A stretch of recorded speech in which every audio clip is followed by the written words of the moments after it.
Thanks for joining us on this episode of Eastern Indiana Works. I'm Eric Marsh. Glad you're able to join us, and glad we have a chance to talk to Mike Rao, President and CEO of Eastern Indiana Works. We haven't had a chance to talk for a little bit. Thanks for spending some time today. Well, thank you, Eric. Let's kind of jump into this. We haven't had a chance to talk for a while. A number of months ago, there was an announcement made. Eastern Indiana Works garnered a $1.5 million grant over 3 years to help people get back into the workforce who had been affected by the opioid crisis. Can you give us an update on where that stands? Sure. Well, I'm pleased to announce that we've had a good number of enrollments already due to the good work of our exceptional team. And those individuals are being processed into employment through the Work Experience program, which matches this grant perfectly in our effort to transition those who struggle with addictions into sustainable long-term employment. This is modeled a little bit after a program that Belden began, and Belden's been a partner with you all in this. Yes. When most people get a grant, everything's already laid out on paper. That's how you get the grant. You lay out exactly what's going on. Sometimes in your world, when you're dealing with individuals and dealing with people, things aren't quite so black and white. How much flexibility do you have to work through this and maybe make some changes if needed? Sure. We have great flexibility with each individual that enrolls in this to meet their needs at the ground level, to ensure that they connect with the employers, that they land the job, and that they are engaged in sustainable long-term employment with that particular employer. If there are issues, then we have the flexibility to come in and help that individual address those issues and get back on track. So there is a very strict regulatory structure in place, as there are with all grants. But on the individual level, we have a lot of flexibility. There's always changes. You and I have been talking and working together for about 1.5 years or so now. During that time, there's always been changes going on with Eastern Indiana Works. You all are not a static organization. We're not. We're a mobile, cross-functional workforce development board. We can cross state lines to provide workforce development services and work with organizations across state lines. We're very flexible. We want to improve our fluidity in terms of deliveries because we view each individual as very unique. And so we don't take a cookie-cutter approach to service delivery. We listen to each individual very carefully and try to meet their unique needs at the ground level. You've talked about changing the idea that Work One is the unemployment office into the employment office. What are some of the ways that you all have made changes with that organization that really affect how people are able to get services? Sure. Well, one thing that I've heard over and over is how impressed people are with the TV show, and we're very grateful to you and your team, Eric, for the production of this show. We're getting the word out. We had a messaging problem that has been addressed by you and your team. So we're grateful for the partnership there. We need to get the message out that we are the employment office and get the stigma off of the Work One brand. So Eastern Indiana Works resonates across the region, but also throughout the state and the nation, that the citizens and residents of Eastern Indiana work. So that's a very good, positive message that we want to send, and it's the beginning of all our messaging efforts from this point on. There's always been talk from people that if the public sector and the private sector could just get together, that's where things would work better. That's really what Eastern Indiana Works is. It's not all government, it's not all private. This is a collaboration. It is, and our Regional Workforce Development Board brings together people from all sectors, including labor, education, government, and the private sector, to solve problems. So they craft the high-level strategy that we implement as Eastern Indiana Works throughout the region. You're watching Eastern Indiana Works. We're talking with Mike Rao, President and CEO of the board. As you've grown, and I would say that you have grown, you've really got a nice team of people behind you. Talk about a little bit about some of the areas that you've been able to put them in to kind of tackle this employment problem here. Sure. Yes, we're blessed to have exceptional professionals with us, and what we've tried to do is foster a culture of cross-functionality that is focused on sacrificial service. So, for instance, Caitlin, who people will hear from on this show a little bit later, will focus not just on the addictions grant, but also on employer engagement. She'll join with Denny Cochran and his team to focus on employer engagement and address employer challenges to hiring. So all that information that comes in from these different individuals is invaluable to us as a board. And so it is really real-time, boots on the ground, employer-driven data that we can base our decisions on, rather than the lag time that normally exists with labor market reports, et cetera. Those data reports, which are great reports, but there is a lag time there, and we don't want to get behind the curve if things are shifting. We want to know at the point of shift when we need to make some changes. When you're talking about unemployment numbers, the numbers seem very low to people, which means you're beginning to work with some of the hardest people that there are to get into or back into the workforce. What's some of the strategies that you all are working on to begin to help get to even fuller employment than most people think? Because right now, most people would say we have full employment. Yes, from an economist standpoint, we do. The reality is that there are 7,000 to 10,000 individuals in our region alone that are of working age that aren't seeking employment actively. So our strategy is to reinforce, it's a combination of being a psychological strategy, a business strategy, a programmatic strategy, but we want to resonate in people's minds that work adds value to the human existence. That if you're not working, you're really missing out on some things in life. And so we want to emphasize that message ad nauseum so that people embrace it. Our biggest challenge is probably in the pop culture that over and over resonates that work is for dumb people and that you got to get over on the man and figure out a way to win the lottery and whatever. And that just does not work for people. So you lose a lot in terms of relationships and quality of life if you're not working. So we want to emphasize that to people that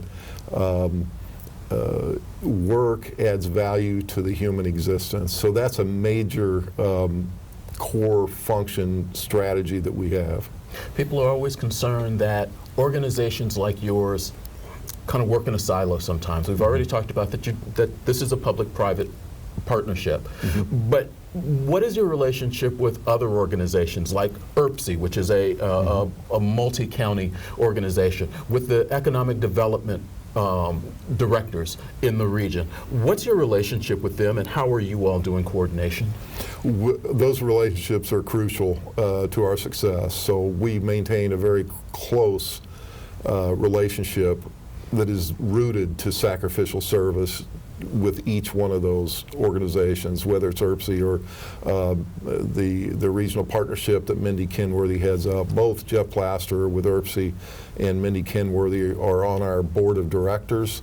I'm on Mindy's board of directors. I work with Jeff Plaster's board of directors. So there is constant communication between all these partners. Also the CTEs, the school districts, the private sector companies on the employer engagement side, and labor. I meet with the labor representatives frequently to discern what their challenges are. So we have a truly the broadest spectrum of sectors that we work with. As we go through the rest of this show and into the next couple, we're going to meet some of Mike's team. We've talked to Mike, we've even talked to Denny Cochran a couple of times. We're going to meet some of the other team that works through Eastern Indiana Works with employers as well as employees, so we can get Eastern Indiana to the fullest possible employment. Be back with more on Eastern Indiana Works.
Thanks for joining us on Eastern Indiana Works. I have a chance to speak with Denny Cochran, Vice President of Employer Engagement. Thanks for spending some time with us. Well, thanks for having me. We've had a chance to talk to you during our course of time of working with this program, but let's remind people who you are, what you do. Employer engagement. What does that mean? Sure. And like you said, Eric, I'm Denny Cochran, Vice President of Employer Engagement, and my role is to serve the employers of Region 6, which is 9 counties, as we all know. Mm-hmm. But what my agenda is to go in and serve those employers the best that we can, and when I do go in, I want to be able to provide them something. I want to add value to that employer. So we have some programs that are really cool that has helped out several employers within Region 6 whenever they decide to utilize us. The one that we've talked about a lot is the Work Experience Program. For those who are new to the program, don't know what that is, talk a little bit about that program, because I think it's interesting. Yeah, great program. And quite honestly, I think we're the only region within the state of Indiana that are actually offering this. And when I go into the employer, I try to simplify things. I can call it the try before you buy program. Yes, it's the work experience, but to simplify it, try them before you buy them. And it's been very effective. And what that is the employer can bring someone in, pay for 4 weeks of wages, we will, pay for the workers' comp, and hopefully it's a good fit. The employer gets to try the job seeker out, the job seeker gets to try the employer out, and if it's a good fit after the 4-week work experience, they'll bring them on full time. Now, if people are hearing this for the first time, they're going, okay, try before you buy, but how do you get those people in the door? How does the employer know that that person's going to walk through the door with the basic skill set that they need? What's on the front end of that with you all? Sure. It's there's a website, indianacareerconnect.com, and a lot of the employers can post jobs on that website. And when we go into the employer, say, hey, post that job on that website, and you can usually get some hits off of it. Or maybe it's a job seeker that's applied to this employer. They interview that job seeker. They said, hey, Denny, what do you think about doing a work experience? We can try before we buy this person. And we call that a reversal, to where we'll send them to one of our career coaches, get them enrolled into the work experience program, and then we put them into the employer, and 4 weeks later, hopefully it's a good fit, and they'll hire them on full time. So you all have a chance to actually work with the clients before they end up in the employer's Yes. location. Our career coach will make sure that they meet any of those barriers to get enrolled with the work experience, and quite honestly, most of them can. So. Besides the work experience program, what other value can you bring when you walk into an employer? Sure. Hey, employers are screaming for employees. So we'll provide job fairs for the employers. They say, hey, we would like to have a job fair at whether it be one of our offices. We can line that up. We'll advertise to make sure we get enough traffic coming to them to make it worth their while. And that's been effective. And also, we can, the Next Level Jobs, which is the governor's initiative, we've been able to go into the employers since we have the relationship. Department of Workforce Development has allowed us to be more proactive in that initiative, so we can go into the employers and we can actually help them with training dollars through the Next Level Jobs to train maybe those entry-level positions to where they can make more wages. Are you finding that entry-level positions are still necessary, and are there still a lot of employers looking for that entry-level person? And quite honestly, with the employers that we're working with, that's been the main concern.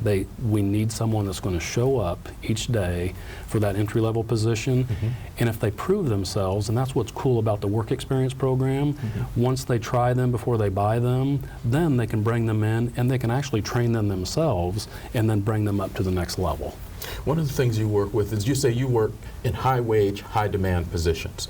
Talk about what that looks like here in Region 6. Sure. The high wage, and what I normally talk to the employers about, is that high wage would be $15 an hour or more, starting out, that entry-level position.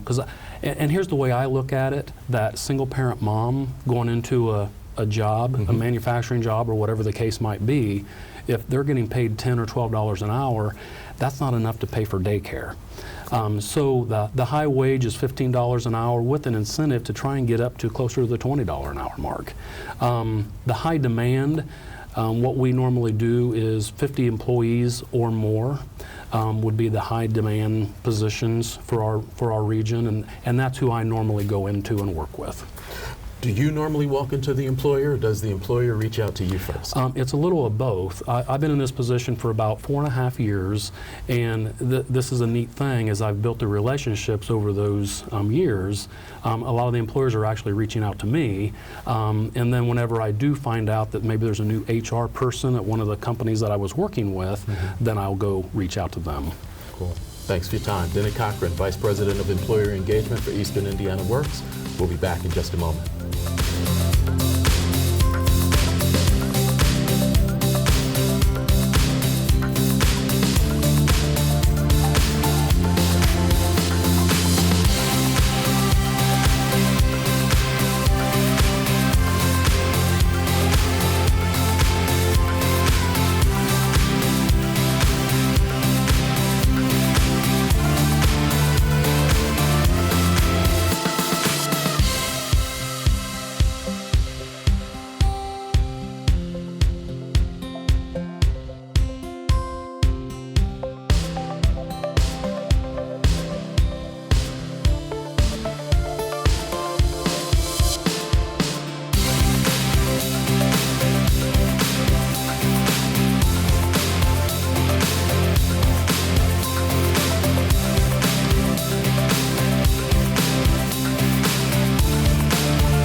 Welcome back to Eastern Indiana Works, where we're taking a little time to actually meet some of the people that you may not see on a regular basis. This is an organization that helps employers, employees, and there are people who have to keep things going. Besides the folks that are out in the field, there are people who really make it work. Stephanie is one of those people. How are you? I'm great. How are you? I'm doing well. Did I describe to a certain extent what you do well? Exactly, yeah. I'm kind of behind the scenes. I'm not out in the offices. I'm kind of behind, checking on things, seeing some of admin things, seeing what the community, we just want to better the community. Let's get the workforce going, and let's do some things to make it better. So there are people who have to do some research, have some conversations with folks, get the pulse. So one of the things you were telling me is you talk to people from some of the local chambers. Correct. What's that about? I want to see what's going on in their neighborhood.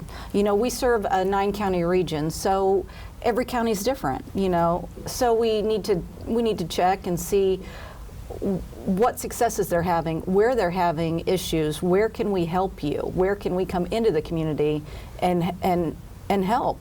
Okay. As you've gone through this, and you say there's some differences, and there are. This is a 9-county area. What are you seeing as some of the things that you all have helped get better over the last couple of years even? I think that we are more accessible to the community. I mean, we've gone to libraries, we'll go to food pantries, we'll go, where can we find people that need help? Okay. And we want to be there and have a face for them. You know, we'll help get you. Maybe we can offer training for you. Maybe we can. We know of something that will help you, some job in your area that will help you that maybe you're not aware of. There are, you know, those people that they just find themselves stuck. They don't know what to do.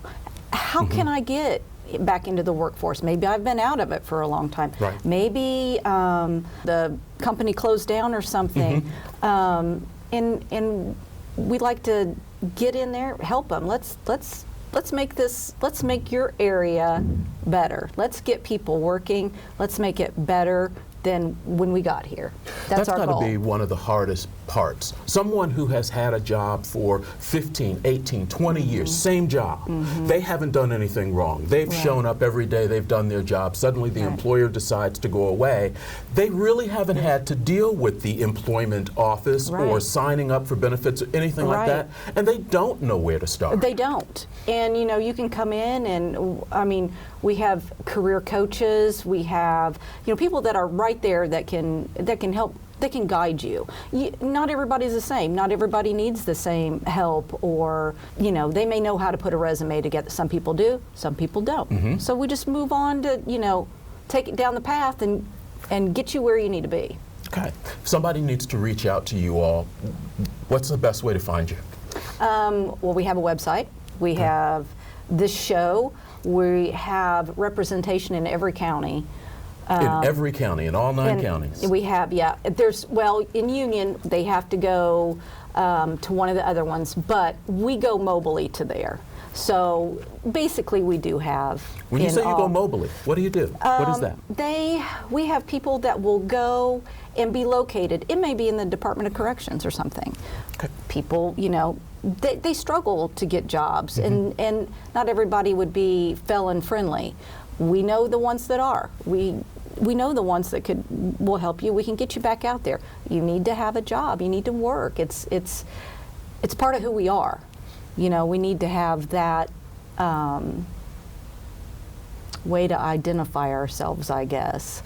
And I know you've said that you all are fluid. You all have changed over the last few years. Used to very much be about static locations here. Right. And that is something that is incredibly different that you all are moving. The library in Newcastle, the Henry County Public Library, or some of the other job things that you all are doing. Right. What drove that idea? Well, it was, we don't want to just be brick and mortar.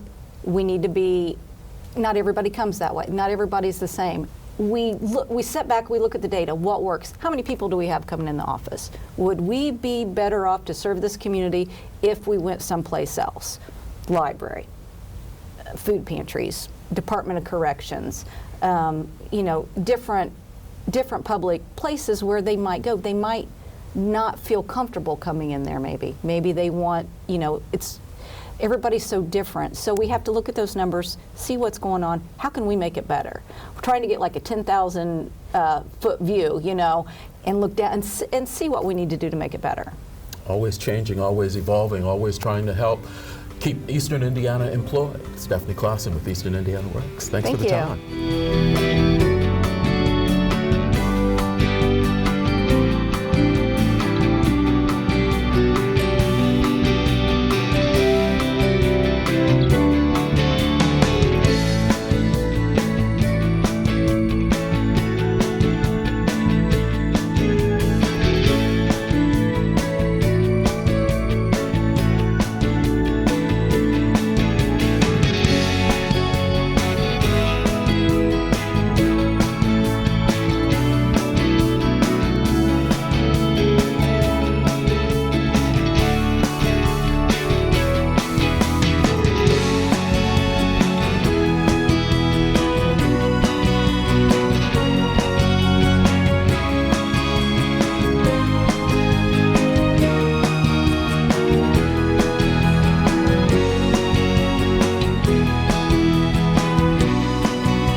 My thanks to the staff of Eastern Indiana Works for being part of today's show, particularly Mike Rao, Denny Cochran, and Stephanie Clawson. There are other members of the team. You will meet them in future episodes of Eastern Indiana Works. Next month, we're going to feature the JAG program. We did that last year, and we're going to go back to Ball State and talk to some of the students and some of the proctors and find out what's happening with them. Also, remember, job seekers or employers, for more information, visit easternindianaworks.org. Thanks for watching.